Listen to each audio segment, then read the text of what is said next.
In segment 1.3, we're going to talk about digital signatures. This is the second cryptographic primitive along with hash functions that we need as building blocks for the cryptocurrency discussion later on. So a digital signature is supposed to be just like a signature on paper, only in digital form. And what that means is this. What we want from signatures is two things. First, that just like an idealized paper signature, only you can make your signature, but anyone who sees your signature can verify that it's valid.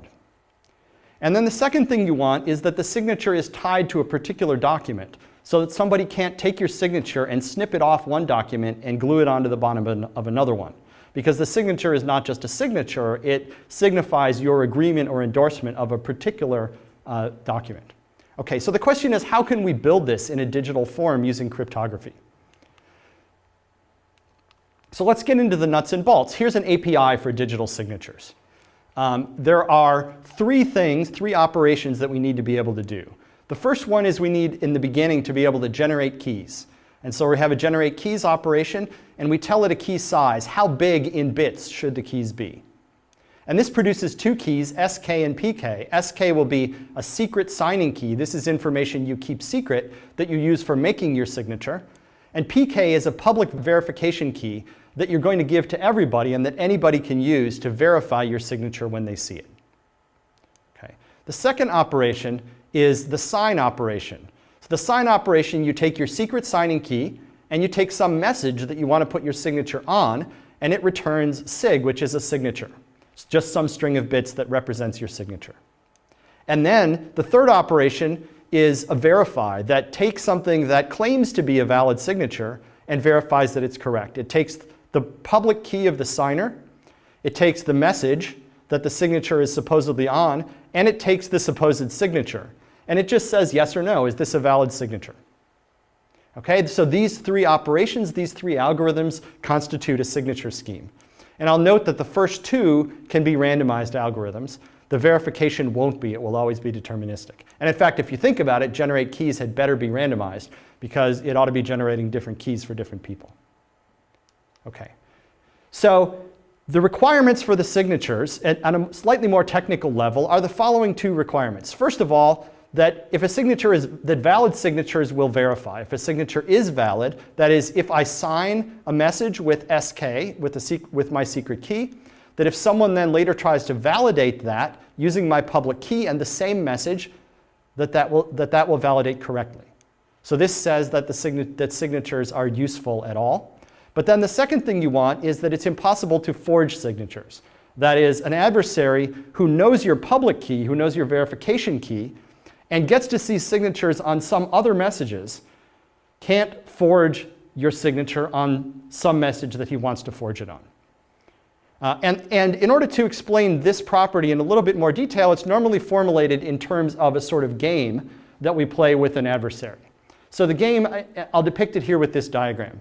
So over here on the left, you have the challenger, who's a TV judge, and the challenger is going to test a claim by an attacker.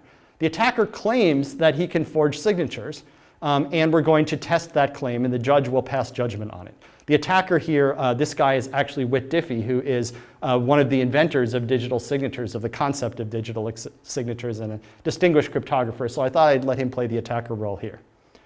Okay, so the game works like this. The first thing we do is we use generate keys to generate a secret key, a secret signing key, and a public verification key that match up. Now we give the secret key to the challenger, to the judge, and we give the public key to both parties, both to the challenger and to the attacker. So the attacker only knows information that's public. He only knows the public key. And his mission is going to be to try to forge a message.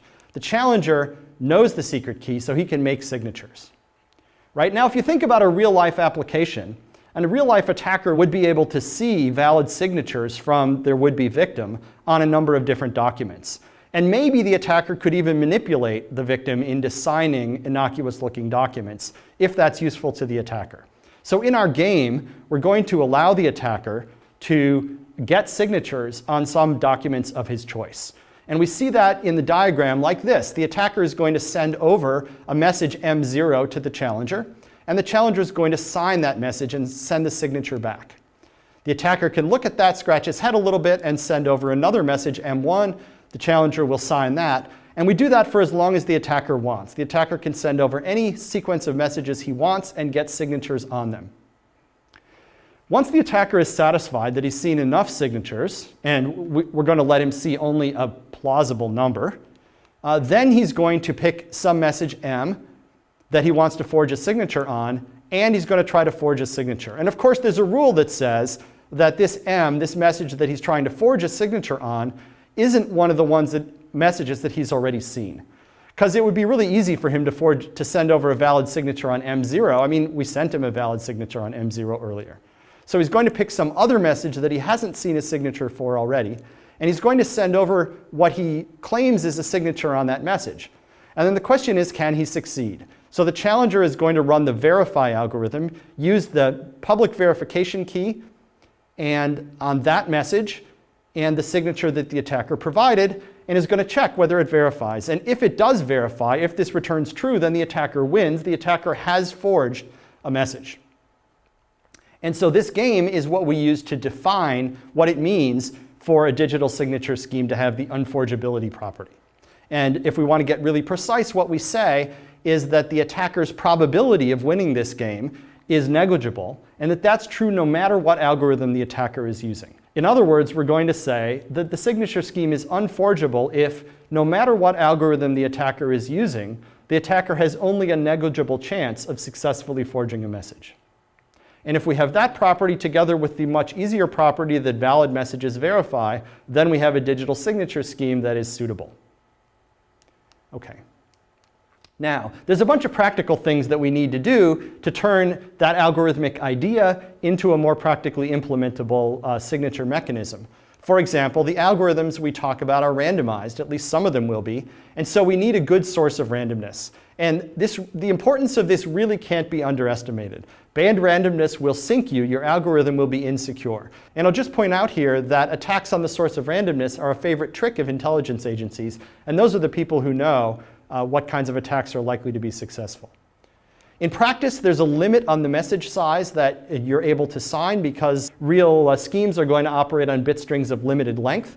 The fix to that is simply to use the hash of the message rather than the message itself. That way the message can be really big, but the hash will be only 256 bits.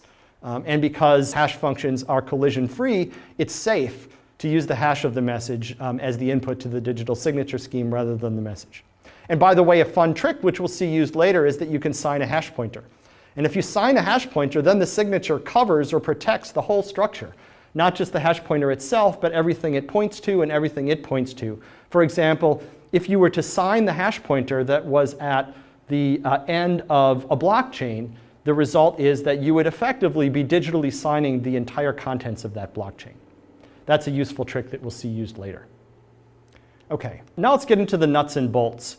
Bitcoin uses a particular digital signature scheme that's called ECDSA. That's the elliptic curve digital signature algorithm, and it's a US government standard. And we won't go into all the details of how ECDSA works. It relies on some extremely hairy math. And trust me, you don't want to see all the details of how that works. You can look it up if you're interested. So we'll skip that. One thing I'll note, though, is with ECDSA, good randomness. I said this before, but I'll say it again because it's really essential. Good randomness is especially essential with ECDSA. If you use bad randomness in generating keys or even in signing, you probably leaked your private key. It stands to reason that if you use bad randomness in generating a key, that the key that you generate is maybe not secure. But it's a quirk of ECDSA that even if you use bad randomness just in making a signature using your perfectly good key, that also will leak your private key, and then it's game over. So we need to be especially careful about this in practice. This is a common mistake. So that completes the discussion of digital signatures as a cryptographic primitive. And then in the next segment, we'll move on and talk about some applications of digital signatures that will turn out to be useful in building cryptocurrencies.